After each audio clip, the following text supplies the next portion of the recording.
gelar akademik dari UNESA, jadi juga jurusan olah. Nah, jadi linear Pak. Mohon maaf, biasa orang olahraga cuma bondo dengkul saja. Baik, selanjutnya jabatan saya adalah penilik ahli media. Nah, kalau dengan Pak Bambang kami siap untuk meneruskan kalau beliau sudah 4D Pak. Kemudian masa kerja saya adalah 25 tahun 8 bulan. Nah, sebelum jadi penilik saya jadi pamong belajar di SKB Kabupaten Berau, Provinsi Kalimantan Timur. Selalu ya. Jadi kami dari sana kemudian mutasi ke Tulungagung. Nah, selama jadi pamong belajar, alhamdulillah pernah sebagai pamong belajar berprestasi tingkat nasional tahun 2001. Selanjutnya unit kerja saya di Dinas Pendidikan Kabupaten Tulungagung. Alamat rumah saya di Desa Sumberjo, Wetan, Kecamatan Munut, Kabupaten Tulungagung. Jadi saya membawai Kecamatan Munut untuk satuan binaan saya. Nah, prestasi yang pernah ditorehkan penilik inspiratif terbaik tingkat nasional tahun 2020 di Jakarta pada saat pandemi COVID-19, yakni pada saat BDR.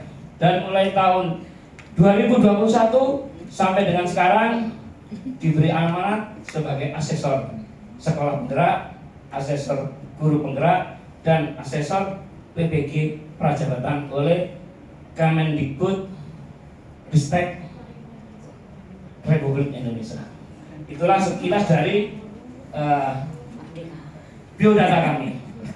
Selanjutnya di dalam kegiatan ini kita mulai bab 1, yaitu saya punya kerangka acuan dalam kegiatan penulisan.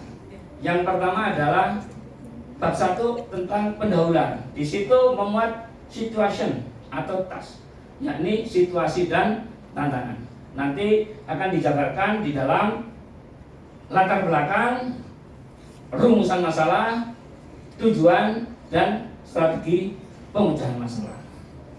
Baik, untuk bab 2-nya itu adalah terkait dengan action dari penilik, yaitu aksi nyata yang dilakukan penilik.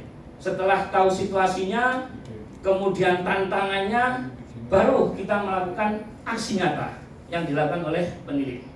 Yang pertama adalah terkait dengan konsep strategi pengendalian mutu dan evaluasi dampak. Ini adalah merupakan tusi penilik. Jadi ketika penilik melakukan aktivitas atau kegiatan tidak terlepas dari tusinya. Apa tusinya? Ya ini, yang pertama, kegiatan pengendalian mutu, program PAUD dan Dikmas. Yang kedua adalah kegiatan evaluasi dampak, program PAUD dan Dikmas. Nah, selanjutnya ketika melakukan pendampingan, ada yang namanya strategi pendampingan penilik melalui coaching untuk menciptakan pembelajaran berkualitas melalui kurikulum Merdeka. Nah, di situ penilik melakukan berbagai langkah-langkah. Yang pertama adalah perencanaan, yang kedua adalah kalibrasi, yang ketiga adalah refleksi. Jadi inilah siklus yang kami lakukan selama melakukan pendampingan. Nah, selanjutnya ini adalah di bab 3, yakni penutup atau result atau hasilnya seperti apa. Nah, di dalam penutup itu nanti ada kesimpulan dan ada tindak lanjut. Itulah sebagai gambaran awal dari kegiatan penilik ketika melakukan pengendalian mutu dan melakukan pendampingan yang berupa coaching. Jadi kalau saya bisa bercerita latar belakangnya, ya situasi tasnya yang saya paparkan di depan tadi, atau situasi dan tantangannya, bahwa pasca pandemi COVID-19 sekitar tahun 2022 dan 2023 itu diadakan yakni melakukan perubahan-perubahan mendasar, ya kan, dengan melakukan kreasi dan inovasi. Salah satunya untuk pemulihan itu adalah dengan diadakannya kurikulum merdeka. Nah, tantangan terbesarnya apa? Tantangan terbesarnya adalah bahwa saya sendiri, pendidik PAUD yang ada di binaan kami, tidak tahu sama sekali apa sih itu kurikulum merdeka. Bahkan kalau saya datang ke binaan saya, waduh, apa meneh sing Bapak Tony iki. Seperti itu. Namun penilik tenang saja, selalu saja menanggapinya.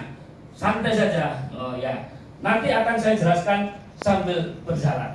Nah, itu tantangannya. Kami walaupun ada seperti itu, kami tetap santai saja.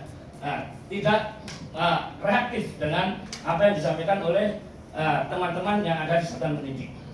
Nah, bagi penilik sendiri dengan semangat merdeka belajar, tetap menyukseskan perubahan kurikulum yang terjadi dengan upaya melalui continuous learning. Ya. Jadi kami sendiri melakukan berbagai macam kegiatan-kegiatan untuk mengupdate diri agar tahu apa itu implementasi kurikulum merdeka. Nah, kemudian di rumusan masalah ini ada beberapa pertanyaan-pertanyaan yang diajukan. Apa sajakah yang dilakukan oleh penilik terkait dengan kurikulum merdeka? Yang kedua adalah bagaimana proses pendampingan kepada PTK PAUD Kecamatan Ngunut dengan metode coaching. Jadi itu adalah rumusan masalahnya. Sedangkan tujuannya adalah untuk mengetahui apa saja yang dilakukan oleh penilik dalam melaksanakan tugas pokok dan fungsinya. Yang kedua adalah dapat melakukan pendampingan melalui metode coaching kepada PTK PAUD selama masa pasca pandemi COVID-19 dengan melakukan kreasi dan inovasi serta memanfaatkan teknologi yang dapat memberikan manfaat dan bermakna. Kemudian yang terakhir di bab pendahuluan ini adalah strategi pemecahan masalah. Nah, dalam hal strategi pemecahan masalah ini adalah memaksimalkan semua potensi diri.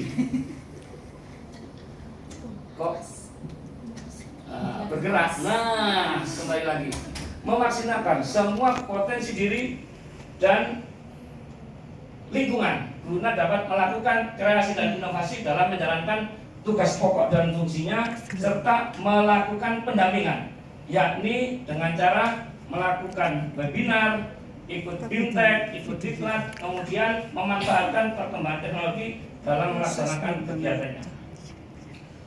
Oke, selanjutnya yang termasuk action di dalam kegiatannya penilik. Nah, penilik yang saya tadi informasikan tidak terlepas dari kegiatan pengendalian mutu dan evaluasi dampak. Nah, salah satu kegiatan pengendalian mutunya adalah melakukan perencanaan, melakukan kegiatan pemantauan dan FGD, kemudian melakukan penilaian, melakukan pembimbingan dan pembinaan, serta yang terakhir adalah pelaporan. Kemudian setelah itu penilik melakukan pendampingan melalui metode coaching dengan perencanaan, dengan kalibrasi, dan dengan refleksi. Selanjutnya, ini tadi sudah kami sampaikan terkait dengan action penilik, kemudian dampak dari penerapan strategi. Dampaknya adalah terciptanya iklim belajar yang nyaman selama IKM yang dirasakan oleh pendidik, peserta didik, dan orang tua. Kemudian selanjutnya kendala dan solusi. Nah, kendalanya adalah tadi para guru tidak tahu terkait IKM, sekarang sudah tahu. Selanjutnya faktor-faktor pendukung. Nah, kami dalam melakukan pendampingan didukung oleh semua pendidik, kepala PAUD, kemudian dari eksternal adalah dari Dinas Pendidikan, dari IP, kemudian dari Himpaudi. Jadi semua berkolaborasi dalam kegiatan ini. Selanjutnya adalah untuk kegiatan pengembangannya. Nah, untuk pengiatan pengembangan ketika model-model ini bisa dilakukan, bisa nanti digunakan di kegiatan selanjutnya. Selanjutnya kesimpulan dan saran. Jadi risetnya adalah, hasilnya adalah hal yang dilakukan peneliti terkait tugas pokok dan fungsinya adalah melakukan pengendalian mutu dan evaluasi dampak program PAUD dan Dikmas.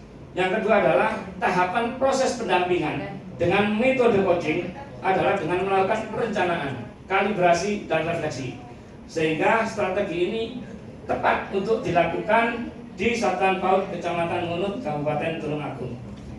Kemudian terakhir adalah tindak lanjut. Model yang saya lakukan ini bisa dilakukan di tempat lain dan juga bisa dikembangkan agar bisa menjadi lebih baik lagi. Akhirnya saya ucapkan terima kasih. Wassalamualaikum warahmatullahi wabarakatuh.